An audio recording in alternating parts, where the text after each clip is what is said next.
All right, everybody stand for pledge. I pledge allegiance to the flag of the United States of America and to the republic for which it stands, one nation, under God, indivisible, with liberty and justice for all. This is a part of the meeting. We'll open it up. If anybody has anything that they would like to say or comment about, now would be the time. We can't vote on it, but we can take it under advisement and hear what you got to say. I just want to tell you that as your representative of River Hills, we were shocked to get the resignation of Corey Cochran as our executive director effective July the 4th. We have had an executive board meeting. We are in the process of starting to try to find a replacement for him. So it will probably be October before we can get somebody. And we've been through this 6 years ago, so we're going through it again. So we hate to see him leave. He's still going to help us with RDA. And he's still going to help us pro bono, believe it or not, with River Hills. So I just thought I'd bring that to your attention because he's been a tremendous asset for us, Scott County, and River Hills, and the RDA. So I really appreciate him sticking around and helping. Yeah. Good luck. Yeah. Thanks, Good luck. If you know anybody, please let us know. All right. Thank you. All right. Anybody else have anything? Yes. I am a property owner of 3111 South Chaos Road. Oh, okay. Well, not owner yet, but previously owner. Here is a death certificate I have to turn in. Well, I'm not here, but I'm just saying that on 3111, I'm trying to make progress. I'm sorry, what's your name, sir? So Brad Nice, that's where I talked to your guys' attorney off and on the phone. Yeah. So that's why I'm here. So what do I need to do? I mean, what is the requirements? Because I've been going out there, it's solely me. I work 50, 60 hours a week. Sometimes I get 1 day off a week, 2 days off a week. So it's solely me. I'm a single parent with 2 kids. So I'm trying my best to get it cleaned up. So far, I have taken the red shed down completely. I mowed the grass. I burnt the trash. And after that, since that 1 week I worked, every weekend after that, it's been raining. Of course, you go out there when it's raining, you can't mow it for 3 or 4 days because it's soppy wet. Last time I mowed it, my buddy was nice enough to bring his lawnmower out and it got stuck. So that's as far as we went with it. But this weekend where it's nice, I plan on going out there cleaning it up. So I just want to know what are the processes of getting it done? Like what do I have to do for you guys besides the brown trailer staying? It's there. I'm remodeling it. So other than that, I'd be more likely to take everything down. Okay. From my standpoint, I think that's the big thing, Mr. Neese, is to make sure that we're seeing progress out there. And I understand the weather stuff. I get it. All right. But Yes, sir. I just know that, quite frankly, it's been kind of an eyesore, right? For a number of years. And so it's not really so much me, but there's a lot of neighbors too that drive by and see it. And then there's also, some safety concerns, whether it's injury stuff or it's health related issues out there too, because of the trash that's been out there.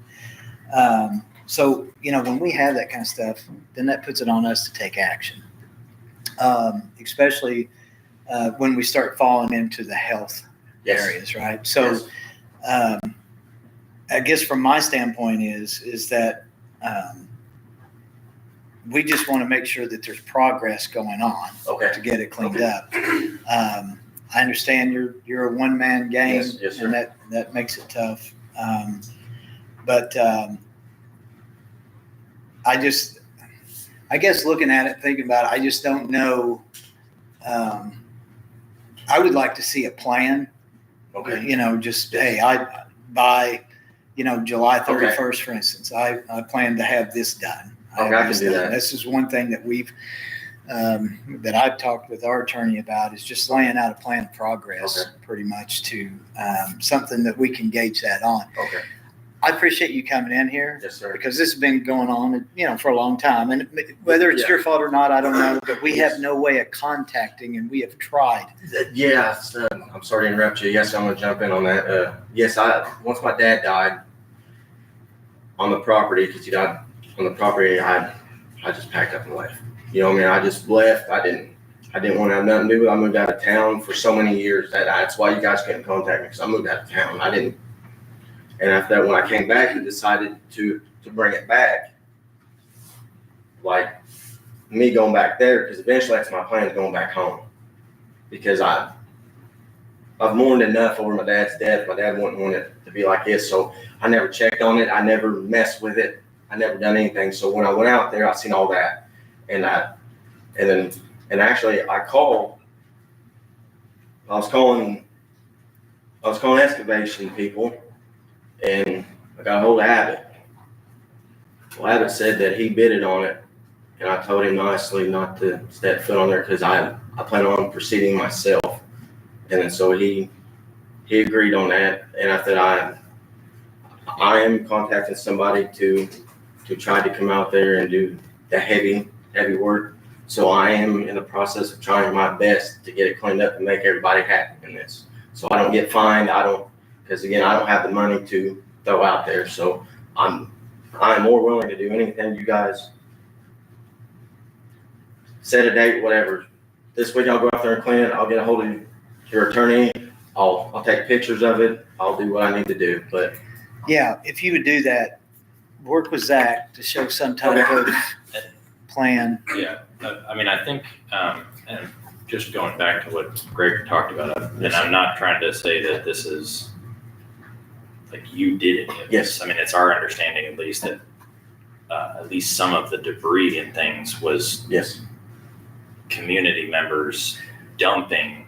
It became a place where people. Yes, I found out who done that, because unfortunately I was upset. I dug through the trash and found out who done it. Okay, so the original order that we issued back in 2024 was simply for the removal of the trash debris and fire hazardous materials and other public health hazards that were notated at the property.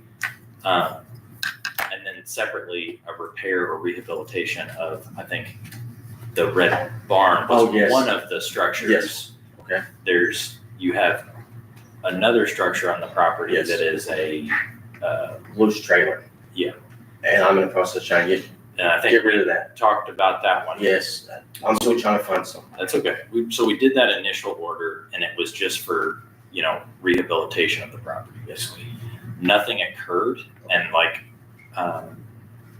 Greg said, we sent multiple hearing notices to the address, right? But, we talked about the idea that, Raleigh Niece is still the legal owner of the property. Yeah, that's why everything switched. It became apparent to us that he had passed. We tried to go through a process of publicizing notice via the paper, which I think is when you found out originally. Yes. And that was for a separate order that we were considering on whether to order the demolition and removal of those physical structures. That was the work that was essentially then bid out. You stepped in, and you have sent me pictures, and I've provided those to everybody about with some of the cleanup that's been done. But I think if we could just maybe, for tonight's purposes, two things. I just want to have a good address that we can send something to in case we need to invite you. I mean, I know I have your phone number. Yeah, I-65 Suite is where I'm staying at currently. I don't know the address, but. So I don't want you to give it on the Zoom, okay? We'll do that. If you could just write it on a piece of paper.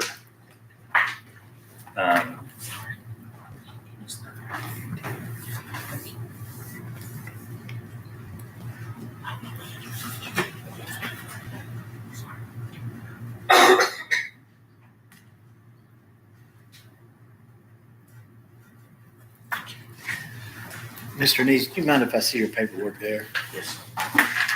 And this is my dad's death certificate. And the main thing is, obviously I think one structure you've taken care of, but there seems to be, at least from what our health department notated after you sent me those pictures, there's still debris and things, right? Yes. Collecting that stuff, Okay. getting rid of it. It's just, I thought he had something else. And then the one, you notated a structure that you Thank you. basically intend to remodel. Yes. Okay, right? We don't have an issue with that as long as we bring it back into compliance with Oh, the title. Yeah. our building, codes. That's something you Yes. probably have to go to our planning and zoning director and talk to them about in terms of what you need to do to make that a habitable structure again. We don't have an issue with that. The statute says that you're to be given an opportunity to do that. With that said, I think to Greg's point, it's been a long process, and I think we've tried to give as much notice and timeframes as possible because, I don't like the idea of government entities entering onto private land and, destroying stuff, Yes, removing stuff, whatever. With that said, we're allowed to do it in certain circumstances. So if you're gonna rehabilitate that, that's fine. Come up with a plan for it. We'd like you to speak with our planning and zoning director downstairs at your convenience to try to, get them to make sure that you're up to code. And the other thing is the removal of the one structure that you have planned. I will say that now that you've done a bit of work on the property, it may be to a point where we can maybe provide assistance through our highway department to get rid of a more cumbersome structure. Okay, we can only do it if you agree to it, but it's at such a low dollar value probably at this point in terms of what it would actually cost to remove it or cost to demolish it. I don't know. Kevin's here. We had talked about it at one point as to like the whole project using the highway department because the statute allows for that, but determined that it was maybe going to be a little bit too cumbersome with the vegetation growth, all the trash and debris that had piled up, plus the two structures. If we're really only talking about removing one structure, we'll try and work with you. So we have the address update. Greg. Yeah, the biggest thing for me right now at this point is two things. But first, it's the ownership thing. Okay. I agree with Zach. Go to planning and come up with something to bring in to say, hey, I own this property. Because right now, it's still under your dad's name. Yes. Is that right? Yes. So we've been paying property taxes for. And we tried to look through the property records to try to find who the owner was in that. And we know that. Thank you for doing that. You do thank you. We know there's no late taxes or anything. Okay. So, again, I just want you to, keep us involved in the process of you acquiring this property from your dad's name and your name. Okay. And then work with us on a schedule. Okay. Show us what's been done, improvements, and what the next improvements are going to be. So I think those three things, trash removal, the one structure that we want to get rid of, and then the rehabilitation. If those things are all notated as completed, we'll close this out as done. But I think that we'd like to see a planned out schedule for that. Our next meeting is July 2nd. And like any member of the public, more than welcome to come. Okay. And we'd appreciate an update at that time about if you've been able to get out there on the weekends and what you've been able to do since today's day. Yes, sir. Or even communication between them. Yeah. Just, And you can text me. You have my number. Yes. So. yeah. A lot of things can be handled with just a little text or something like that. So appreciate it. One of the things too, I want to leave you with. So if you know who's out there dumping trash, let us know. Okay. And because I'm gonna have the sheriff, they'd be more than happy to go pay somebody a visit that's dumping trash on private property, right? So, Yeah, because I was pretty upset. I haven't went to the person, but trash to tell the story. Yeah. If you dig a little bit of trash to tell your story, because people ain't that. Well, let us know, because I certainly want to help you with that, okay? I will, for sure. All right. Well, I don't have anything else. I mean, Thank you, Mr. Mason. thanks for coming in. All right, thank you guys very much. Yes, appreciate it. All right, does anybody else have anything?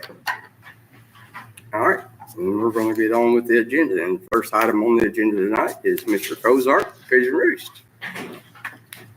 Mr. Kozart, come on down. Thank you. I have two things Okay. that I want to talk about, and I don't want to take up a lot of your time, but I am here on behalf of the descendants of Pigeon Roost. We have a reunion once a year, and we have endeavored to try to do some way to honor Helen Trueblood, who did so much for Pigeon Roost. She died in 2017 at the age of 99, and we couldn't seem to get our ducks together. Then the pandemic hit, and we tabled it again. So what we were trying to figure out if we could do is if we could put a small plaque on the shelter house in honor of her. And the reason the shelter house is where we want to do it is back in 1985, she started working with the state of Indiana, or arguing with the state of Indiana, if you knew Helen, to try to get a structure there. And the state of Indiana said no, and she went through all kinds of turmoil. And she finally, in 1986, the state said, okay, you can do it. We'll pay half if you can raise the other half. But we have to have the money in the bank before we do it. Well, Helen turned over every rock, everything she could get, got the money, and had the shelter built. So we would like to have a little plaque up there in honor of Helen that just says something in memory of Helen Trueblood or something. And so that's what I'm coming to give you, get the permission. If you didn't know Helen, and you've ever been to the Leota Frolic, she is the little lady who was always there. And her and I did a lot of groups together on Pigeon Roost. And so, you know, that's my first thing. The second thing I wanted to ask you about was, there are some of us who would like to do some things at Pigeon Roost. And I'm not talking about, you know, tearing stuff down or building stuff or whatever, but like the garden, the flowers that are in the mass grave section next to the monument.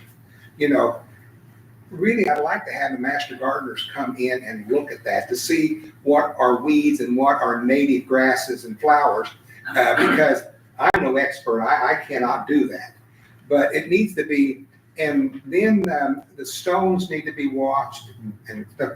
Those things, you know, we need to find out who the contact person is. So we can ask them, can we do this? We just don't want to go down there and start doing stuff without proper permission. And so, you know, that's a group of us have been meeting to try to plan some things to do at Pigeon Roost. So those are the two things we want to do. Pigeon Roost has got a long history. And I spoke the other night in Charlestown to the George Rogers Clark Historical Grant Society. And you wouldn't believe the people to this day that still doesn't know that Pigeon Roost is even there. Right.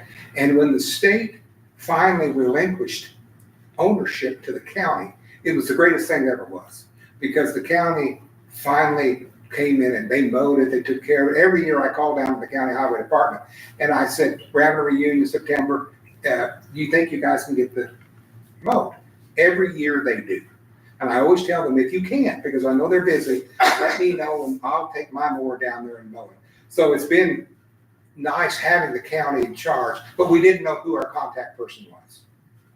So you have For the mowing crew? Huh? For the mowing crew, you mean? No. Oh, okay. I called out the highway department. Okay. To take care of it. I'm talking about, like, if we want to call the master gardeners in to do, or some group to look at the flowers, who do we contact to get permission to do that?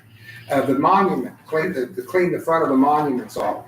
I went down there the other day and took a few pictures, and the last stone that was put up where the sassafras tree was, you know, it's so dirty, and you know, and I kind of wiped it off just to take a picture. But the 2009 monument is dirty. Of course, the base of the 1904 monument is dirty. because it just, being there, it's gonna get dirty. It needs to be Right. cleaned off every so often. Yeah, the trees And things like that. And then the cabin. We used to, when we got the Visitors Commission put in the cabin, we used to be able to go to the Visitors Commission and get the key, but I asked Chris if he didn't know where the key was. We don't know who's got the key to the cabin. And you don't care? I have no idea. Okay, it's just a padlock on there. It can easily be changed. But, groups come down there and let's see the cabin. Well, we can walk around it, but we're never able to go in. And so those are just questions that we have about who do we need to contact? Because we want to help.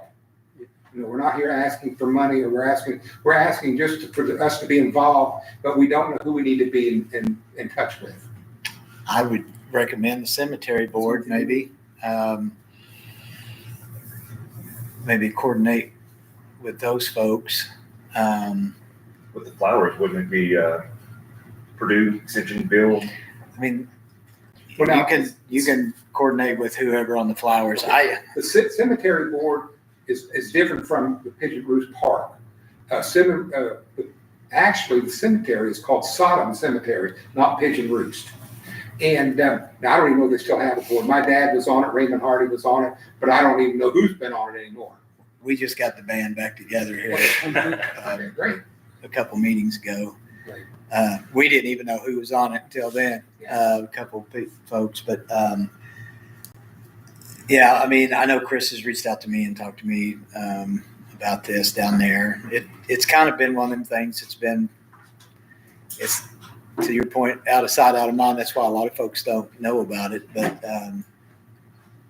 I think probably since the county's had it, there's probably been a little bit of disconnect on who's over that. There may be, Greg, but I'm telling you, it's better now with the county than it ever was with the state. Yeah, but I'll tell you this though. Working with the state when I was young, I mean, I'd been out there. I've mowed that thing over and over again, and big storms. Be down there at the DOC, cleaning up all the tree debris and those kind of things. But I agree. There's a lot easier coordination now with the county having. Ed, I don't have your phone number, and I don't want you to give it over the thing. But would you mind giving your phone number to Jennifer? And as far as the monuments and stuff go, I think we need to be careful and make sure that Mr. White does them. The same guy we had, because we want to make sure they're cleaned properly. Sure. Yeah, we could help with that. Yeah, And that's the reason why that's we just don't want to go down with our buckets and scrap brushes and start working on something Right. without having permission. Even the flowers, we don't want to start pulling, because back in, I think it was 16, I get confused on the years. When we did the last, the dedication of that stump there, of the sassafras tree with the writing on it, there was some people, and I don't know if it was the master gardeners or who it was, but they planted stuff. But as far as I know, no one's touched it since. right. And maybe they don't need to touch it. John Collins, we paid John Collins to do the fence around there because a big tree fell over several years ago and fell on them, and damaged it. But I guess my point is that we want to help, but we just want to go through the right channels. Yeah, and I have somebody that actually reached out that's willing to work with us on some of these corners here in the courtyard. And if it's okay, Ed, I will get you in touch with her Okay.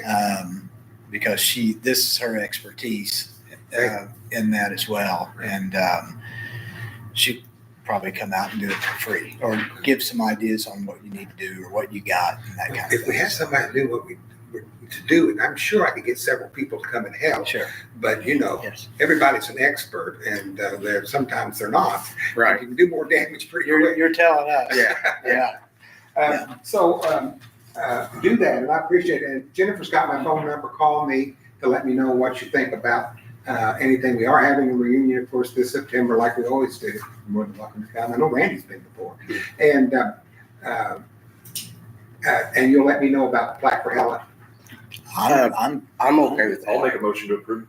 Oh, okay. Yeah. All I'll right, so you second got that. a second from Greg, and I'll make that unanimous. Well, thank you very much. I appreciate As it. far as the cabin goes, if you guys want to get a hold of Troy, switch that lock out. I mean, by all means, go ahead and do whatever you want to do. It's just a padlock in it.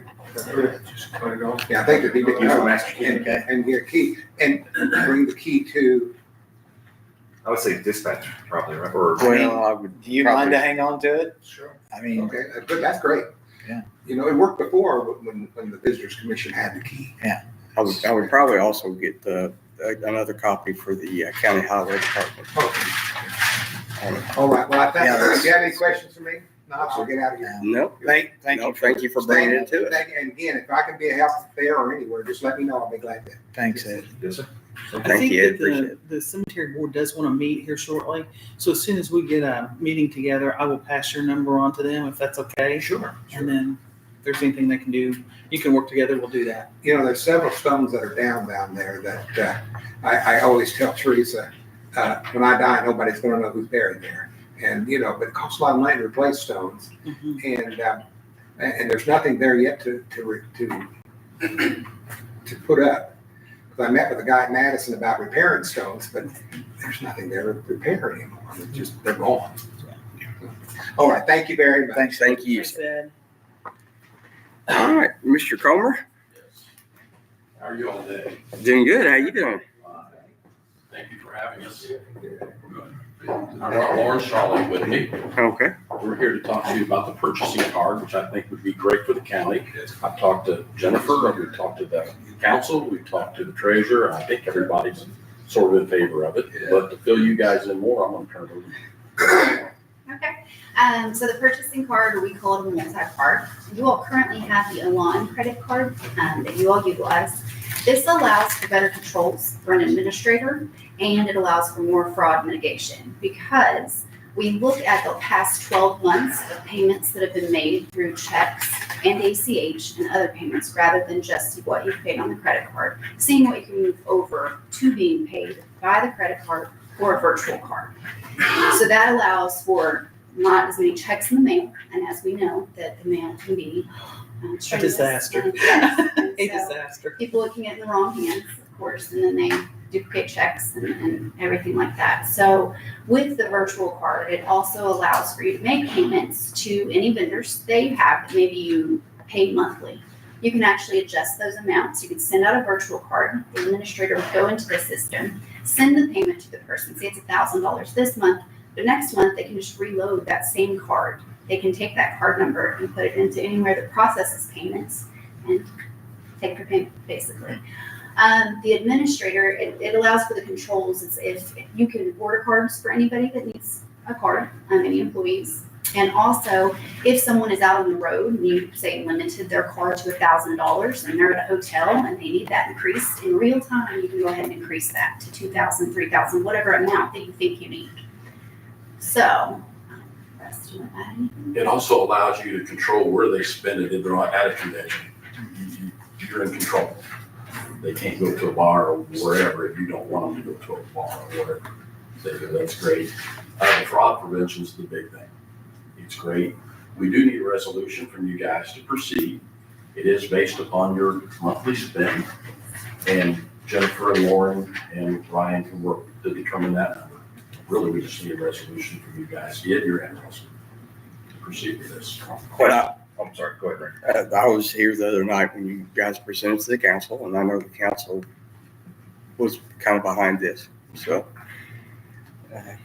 Yes, go ahead. So you mentioned virtual card and physical card. Correct. So virtual card, is it like a computer-based, like cloud thing that you can like issue out to someone, email, and then Yes. they can have it in like a vault or something like that? You got it. They receive a link with that card in it, and that card number's there. Now, it's not the same card number. Yeah, because it as- rotates for security purposes. And mine Okay. does that on my cell phone when I make payments. Yes, It changes it to a virtual card so that your card number's not valid. I do that for my card too, for different vendors and whatnot, so I was making sure. Same Same thing. thing. the efficiency for Jennifer is gonna be tremendous.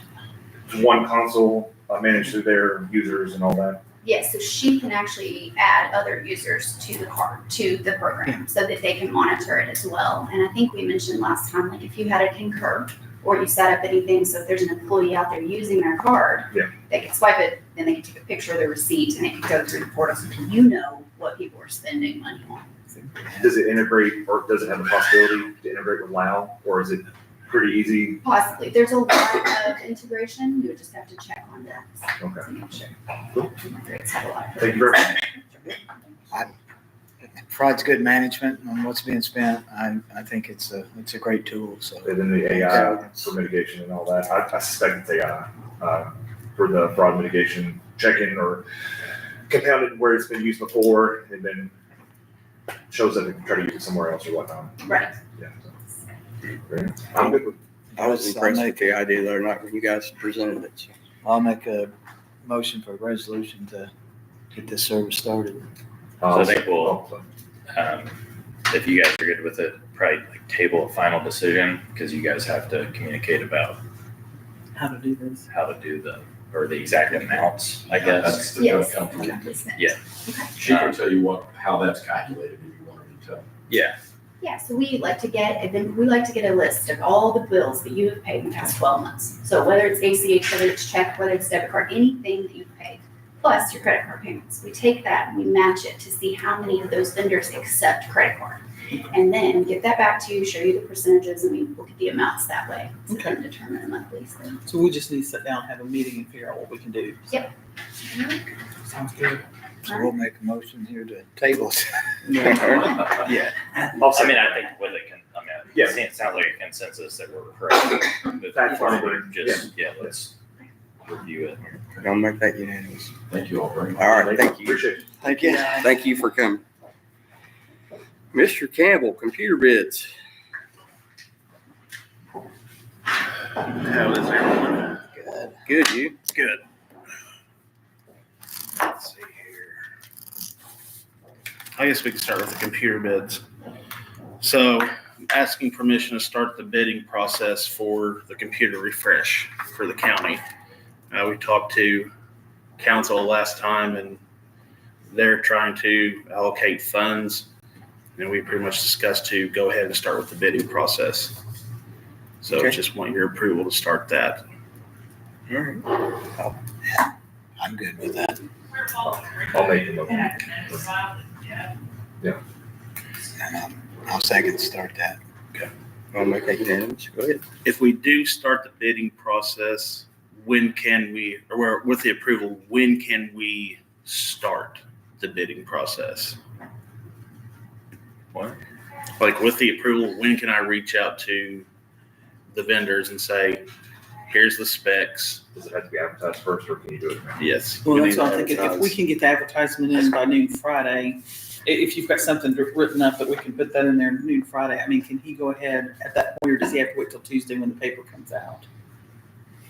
I'd say if you've drawn up the specs and you're doing sealed bids, right? Yeah, I mean, I've been dealing with them for months and have been getting I quotes, and think so you're now it's permitted to provide the specs okay. to any people that work in that specific, like if you want to reach out to a specific group or groups. Yep. I've got no problem with you contacting them in advance of the advertisement. The advertisement's just there so that, you know, if there's somebody out there that we don't get to, you know, Gotcha. now bidding can't like open, right? Yeah, Until the advertisement goes out. That's what I'm asking. And we can't close it obviously early just because we've sent out notifications early. But I don't have any issue with you reaching out to, Yeah, I've been working with like the big three for months now, getting an idea. they're not like manufacturers are, where are they based? Dell's, Texas, Lenovo. I'm not sure. Okay. So I remember we did this once before TPU chip. and we started looking at, Well, I mean, pretty much all your chips and I'm stuff not for talking coming about the actual like overseas. part component manufacturing. Oh, I that's just all mean- United States. Okay, remember we did one. Yeah, it's all So United States companies. Okay. Yeah, absolutely. Yeah. So Is there a way through the state IT office that we could work with them or get a discount through one of their preferred vendors? We're also the same state contract Okay. as they are. Make sure. Yep. Yeah, the big three like Dell, HP, Lenovo, it's the same state contract as they are, so we're getting the same discount. State government, we always bounce back. Yep. HP to Dell, back to HP, back to Dell. Oh, yes. Yeah. Back and forth, back and Just making sure we covered all this. All right. I think the next little one we'll move on. Let's pass these around here. Confused, not checked out. You want to pass those on? Pass them around.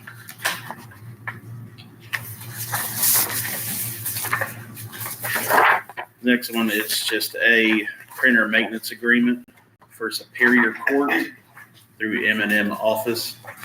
It is already budgeted. It is $25 a month for their new printer.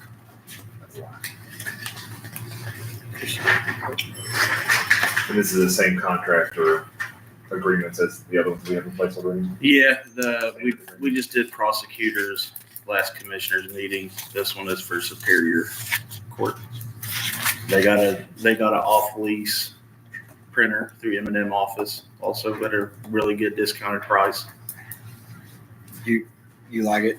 Oh yeah, I make a motion to approve. yeah. They had a Lexmark